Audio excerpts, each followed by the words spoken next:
He is, if you guys didn't know, this man won the back-to-back Ultimate Canucks Fan Year Award. He's been creating Canucks videos on YouTube since April 12th, 2010. He's also been live streaming on YouTube since October 11th, 2018, when he had over 3,000 subscribers at the time. Today, he's made over 3,500 videos. He's had over 5.1 million views. He's over 11,000 subscribers on YouTube. So I am very grateful, very honored for having him joining the stream today. I'd like to introduce you to the living legend, Mr. Canucks Clay. Hey, Russell, how are you? Good, good. How are you doing today? Things are great. Thank you for the wonderful intro, and thank you for having me on. And truly a big fan of what you are doing on your channel as well. So keep it up, man. It's really, really good. I appreciate that a lot. So let's start off. Whenever we have somebody on the channel, we always like to start off by talking about what your favorite Canuck player is of all time. So if you had to choose, because I mean you've been watching them for years, if you had to narrow it down to one guy, who would be your favorite Canuck of all time? All time, Russell, it's Roberto Luongo. I loved him when he was here. The captaincy didn't work out so well, as you know, but part of so many characters on that 2011 team. That's also the same season I became a season ticket holder. So I've always loved the goaltending part of it. I'm not a goaltender myself, but I just loved him. And then when he left, when he got traded, I wrote a couple songs for him. That's part of my shtick on YouTube as well. And he actually reached out to me by DM, Russell, and said, thank you for the classy song.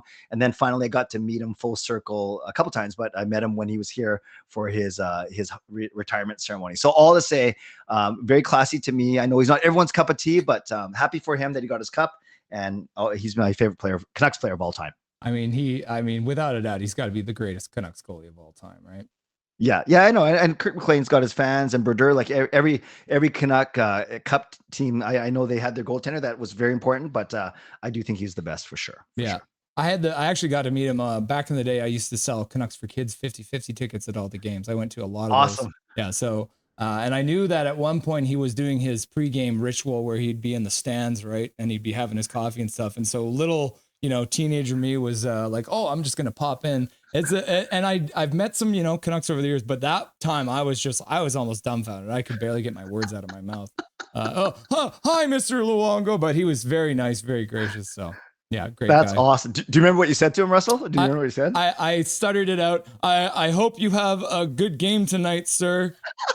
And he's like, thanks, Russell. Yeah. That's not bad for a teenager. That's no word whiskers. That's not bad. That's not bad. So then let's move on to your favorite Canucks moment, because obviously we've seen a few, but if you had to choose out of all the different times you've watched the Canucks, if you had to pick a moment that really made your Canucks fandom tingle, what would that be? So I mentioned the 2010-2011 season was my first season as a full-time season ticket member, and what a season to come in. So it was Burrows slaying the dragon. I was there with my best bud Mike, my season ticket partner, when Jonathan Toews scored it shorthanded. A minute and a half left against all odds. That whole 17-minute intermission, Russell, silence, like the whole arena. No one went to the washroom. No one grabbed a drink. We were all in shock, but it was that nervous, I think I'm peeing my pants silence while we were watching. And then sure enough, that overtime started. I think Burrows took a penalty. I think Luongo had to slide across thank God Patrick Sharp didn't get all of his shot. You remember all that? Mm-hmm. And then it went down the other way. And a couple minutes later, Burrows intercepts the puck off the glass, and the rest is history. So I was blessed to be there for that. Blessed to be there for the stanchion goal, and of course, all the final. But for what it meant and for how it, I guess, springboarded the team to the rest of the playoff run, it was definitely that Burrows moment, that Burrows goal for sure. Yeah, that was the game I went to in that series as well, because what I do when I buy Canucks tickets in the playoffs, I always end up buying game 7 or whatever the last game would be. Because I find the first couple games, they sell out really, really quickly. But if you buy a couple games down the road, because obviously if they don't make it to that game, you're going to end up getting your money back anyways. So for me, I bought game 7, but then we all remember it too. The Canucks were up 3-0 in that series. The Chicago Blackhawks come by back in the series to tie it 3-3. So at that point, I'm like, do I just sell this ticket? Like, do I want to be there for the greatest collapse in Canucks history? And then, like you said, during that intermission between the third period and overtime, it was dead silent. Like nobody knew what to do. Exactly. And you make such a good point though, because season ticket members, and I get it, it's a blessing to have it. People choose to spend their time, energy on money and whatever they want to. And that's what I choose to do, as you know, with my channel. And I have no complaints about it. But A lot of people, Russell, they sell their regular season tickets to go to playoff games, and others do the opposite. They sell their playoff games so they can play off the regular season. So, no judgment, everyone to each his own. But I know for me, I try to, it's not a money making venture for me. I like to go to as many games as I can, meet people like you and other people in the community. And then I like to go to playoff games too, because I want to be there to see those amazing moments. Yeah. When Burroughs scored, I cheered so hard and so loud that I literally blacked out and fell over and slumped over in my seat. The next thing I remember, I was looking at the roof of Rogers Arena and I was like, was this a dream? But well, I hope you fell backwards, not forward. That's the main thing. Just in those nice comfy seats there. So yeah. Love it. Wild moment. So let's talk a little bit about your channel too, because like I said, you've been doing it ever since 2011. I think you kind of started things off first off with because obviously Vancouver had the Olympics. So I think that was kind of the first stuff I saw on your channel. What was that like, covering the Olympics for such a big games for Canada as well? Yeah. And Russell, I really, truly, I appreciate the research that you did. Yeah, when I started my channel off in 07, it was actually to cover my kids growing up and then my church work. So I would call it a channel about faith, family, and ministry, right? Mm-hmm. And just a way to document my kids growing up. And then you're right, the 2010 Olympics came, did daily vlogs then, and that was kind of my first foray into daily vlogging. And because my workplace was right outside BC Place, I was right in the middle of all the street parties and the open houses and everything like that. Going to the closing ceremonies, not going to any of the Canada games, too expensive, but just being around. And that kind of, I guess, got my itch going for vlogging. And then, of course, it was the hockey, the playoffs. And I still didn't do daily vlogs then. It was kind of throughout the 2010s. The teens kind of thing that I was doing sporadic game reviews or previews, blah, blah, blah. A lot of parody songs, 3 dozen on the channel. Some of them, 3 dozen of them all cringy, but still proud to do them. And then really it was, as you said, 2018, I started to do it more seriously. And then COVID happened. And I was I want to say the only one, but I certainly was, I think, the innovator when it came to daily streaming post game, because no one was going to games, home or away, but I was on right away. After the game, breaking it down. And then once it opened up again, it was, I can't do post games all the time now because I'm at a lot of the games or whatever it would be. So I've settled into this thing where I'm doing 5 nights a week now, as you know, at 11 p.m., kind of feeling that old sports page, Sportsnet connected niche. And I really liked that time and place for me. So I wanted to ask you too, because I was watching earlier, because you did a 24-hour stream earlier this season. How do That's you correct. How much work does that take? Because you had a lot of big names on there too. You had Dan Murphy and Ian McIntyre and a couple other content creators. What was that experience like, broadcasting for 24 hours straight? Yeah. Thank you, Russell. And I apologize to everyone in the chat. It's awesome that you have 40 people in there right now. So this might get a little bit technical or nerdy, but I know Russell would appreciate this because of everything that you do and your background. So this is my second time I've done my 24-hour live stream, and it wasn't to raise a bunch of money or it was more just to celebrate the start of a Canucks season. So I did it 3 years ago in October, and then this year over Thanksgiving weekend. The actual technical side was pretty easy. I didn't have anyone helping me or whatever, because I just used StreamYard, and it was, and very simply, it was like clockwork. I bring the guests on for half an hour at the top of the hour, do a wrap up, 10, 15 minutes, and then do a 5-minute break. And I just repeated that almost 24 times. And then I did spend about a month tracking down people like Dan Murphy, Jeff Patterson, Rick Dollywall, Ian McIntyre. Very blessed.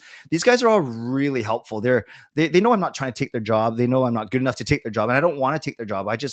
There's so much room, and as you've seen, your channel is growing pretty steadily, and I'm so happy for you. There's a lot of space for content creators, Canucks content creators, and we should all be supporting each other. Like Nuckhead and Diener HD and these guys, they blow me out of the water now when it comes to subs, because their content and their technique is a little bit different than me. They do really snappy highlights, as you know, great voiceovers. They know their stuff, and people eat that stuff up. I don't have the time nor the expertise to do that kind of thing. I'd rather show my ugly mug on the stream every time I'm on, and that's kind of like my thing. So I took one of my 1-hour live streams. I made it 24 hours, did a fun couple games, features. My kids were slapping me in the face with a tortilla at 3 a.m, that kind of stuff. And I don't take myself too seriously. I think you can tell I know my stuff. I like articulating my what I know, but I don't take myself too seriously. And I think that's kind of the vibe that I bring. The whole positivity thing, it's not a shtick. It's who I am. Maybe some people think I'm too idealistic or too optimistic, but I want this to be fun, and I want to cheer my team, not complain about every single thing they do. Yeah, I mentioned to one of my coworkers at my day job that I was having you on, and she actually, oh yeah, I kind of know him through a couple people in the church community, and she just said, oh yeah, Canuck Clay Emu is just such a nice guy, and that's got the general consensus throughout the Canucks fan base that you're a great guy, and that you're I showing it by appreciate that. showing up today. Message me that name later, and I will send her like $5 to Yeah. Starbucks or something. Thanks, man. So the last thing I wanted to ask just is like the balance between, because obviously we all have got day jobs, and then the amount of content that you put out there. What's the balancing act look like between all this Canucks content and then doing your day job as well? Awesome. Well, I'll say two things real quickly. So I'm going to get on my soapbox and say, Russell, anyone who complains to you that they are too busy, guess what? They're not too busy. They're poor time managers. I truly believe, and I think you're mature like I am, or at least I pretend I am. You can make time for anything or anyone that you want. It might not be as much time as you want, but you can certainly make time. I think some people who say they're too busy or complain they're too busy, it becomes a self-fulfilling prophecy where they're spending too much time categorizing their Google Calendar that it almost paralyzes them. Having said that, I'm 50 years old. I have a full-time job. My kids are older now. They're like 23, 21, and 17. And I finished my master's. So I've done all my big stuff that now I always say I just waste time on my YouTube channel. And I have a wonderful wife who supports me. My kids are awesome. I like to highlight them a lot on my shows, as you know, and just, some might say I'm too open. I bring too much to the community, but I think that's kind of the allure to what I do. It's not for everyone, and not everyone likes me, and I totally get that. And I'm fine with that. But the ones that come to my show, they don't mind me talking 5 minutes about my family, or 5 minutes about my bowling prowess, or not so prowess, or recovering from my Achilles tendon. All these things, because I brought these people into my community, and they know me. And the community doesn't revolve around me. The community is built by me, but I love it when I can go to a game. And it's not about people asking me to take a selfie or anything. It's about, hey, where are you sitting? What do you think about this game? You think the Canucks are going to come back to win? Those are the conversations I love. Those are the people I love meeting. And that's why I do what I do. So because I love this so much, and because I'm a night owl by nature, I can carve out the time, energy, and resources to do so. But I get it's not for everyone.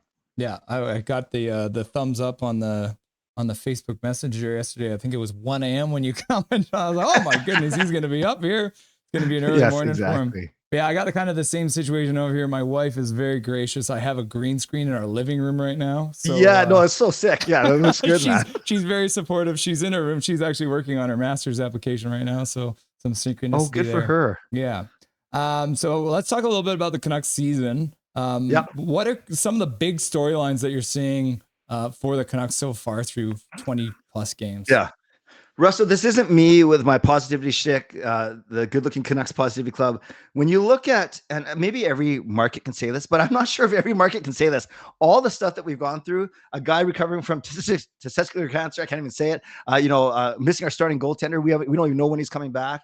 Guys like Sherwood and Lankinen stepping up. Now Miller's absence, like there's just a PD slow start, but he looks so, by the way, when PD's on his game, remember when him and Hughes were so good together? Like they almost read each other's mind. Aren't you seeing that in today's game? There's just so many little small pockets of space where they're like, I just love how PD's playing right now with DeBrusque. I just think, Russell, given everything that the Canucks have gone through, the fact that they're not just treading water, they're comfortably over 500. They're relatively comfortably by points percentage in a playoff spot. And that's without Miller and Demko. I'm not worried. I'm really not worried. And I think they're going to pull this game out. Who knows? It's 50-50, but Detroit's not that good. They're just like we just had two bad defensive plays. We should win this game, but overall, bigger picture, I think getting Miller and Demko back and Demko Lankinen, that gives me a lot of confidence. Hughes at the top of his game, PD and DeBrusque finding their game. I really like the way this team is trending, and I'm fine with all this adversity as long as we don't hit any of it after Christmas. I think this is just making up for last season, because it felt like at the beginning of last year, everything went right. There was no injuries. What was it like? Miller, Pettersson, and Hughes were the top three scorers in the whole league. It's crazy there, right? Like it's the complete polar opposite this year. There's been so much adversity. The Canucks haven't had their full roster yet, and I'm pretty sure they're actually top 10 winning percentage in the whole league, despite all of this, right? Yeah. So yeah, It's nice. It's nice that isn't it awesome when we look at the standings and we've played 2 or 3 fewer games than every other team. It's usually the other way around where we're waiting for everyone to make up their games in hand. So I kind of like this, as long as we win our games, of course. Yeah. Well, I was looking ahead at the schedule coming up because obviously here on Nothing is Perfect, we stream during every single game. We've done all the preseason I'm so impressed. It's wild. But luckily my day job is I work in a restaurant, so my schedule is pretty flexible. But I was looking ahead at the December schedule. We've got 14 games in December, and that includes like the 4 or 5 day gap for Christmas, right? So yeah, and not 9 home. By the way, if I may turn the tables and ask you, what was your inspiration behind doing the watch alongs, the live streaming during the games? Because that's very impressive. I don't like doing it because I actually think for me, it actually wrecks my own experience because I'm worried about the chat, admittedly. And I know it wrecks their experience because they're just staring at me, staring at the screen. So how do you do it, man? And what was the inspiration? Well, it kind of started because if you go far enough back, not too far actually, you'll see I'll actually have a lot of Fortnite content on my channel. Because originally I was playing a ton of Fortnite. I was doing a lot of Fortnite content and it was a lot of fun. But what it came down to was I had enough time to either do Fortnite content or Canuck content. And I watch almost every single game anyways. And I think I was actually, there's another guy, check him out, PD Snipe on YouTube. I had him on a couple weeks ago. And he was kind of saying the same thing, is that he watches every single game. And for the most part, he ends up watching it alone. So to have this kind of community here, we're all sitting down watching the game together. And then taking the inspiration from that Fortnite experience, you'll see a lot of these gamers, because they'll be playing the game and chatting with Chad and having that good time. So it's that kind of connection, right? Where you're watching the game, but you're also in a chat. So even on games where, suddenly the Canucks aren't playing so well, it's a boring game, we'll kind of get distracted in chat and have a little bit of fun. But I think that's kind of a new trend where not only are you watching content, you're also having the talking head in the side of the screen. So, due to copyright reasons, obviously we can't play the game on here, but this is about as close as we get. And that's one of the bucket list goals, is to one day be able to have my head in the corner of an actual Canucks game. Broadcasting. Steve Dangle, and with you, Russell, I love watching your stuff when I can, because you know your stuff, you're articulate, you can balance. I think it's tricky balance between being entertaining enough, yet not being a goofball, yet acknowledging the chat, yet making sure that you're not ignoring the game, and vice versa. So keep it up, man. It's really, really good. I appreciate that. Yeah, I pull some inspiration too. I worked in radio a little bit back in the day at C-Fun 1410 and Team 1040. So, and then my main job was as a radio producer. So I was the one running the board and stuff. But I was on a show with a guy named Dave Brindle, and so me and him had always had a really good back and forth. So right now I've got like 2 screens in front of me and a bunch of lights and stuff like that. So I think I'm pulling a lot of inspiration from that experience as well. Awesome. Well, it shows. Keep it up. Awesome. Well, thank you very much, Clay. I very much appreciate you taking the time out of your busy schedule to come and join the stream today. I know everyone was very excited to hear you. So enjoy the rest of the game, sir. You too. And I hope you return the favor. And I'd love to bring you on one of my late night shows as long as you're up one day. Absolutely. Yeah, absolutely, brother. We'll talk soon. Enjoy the third. Thanks. Nothing is perfect.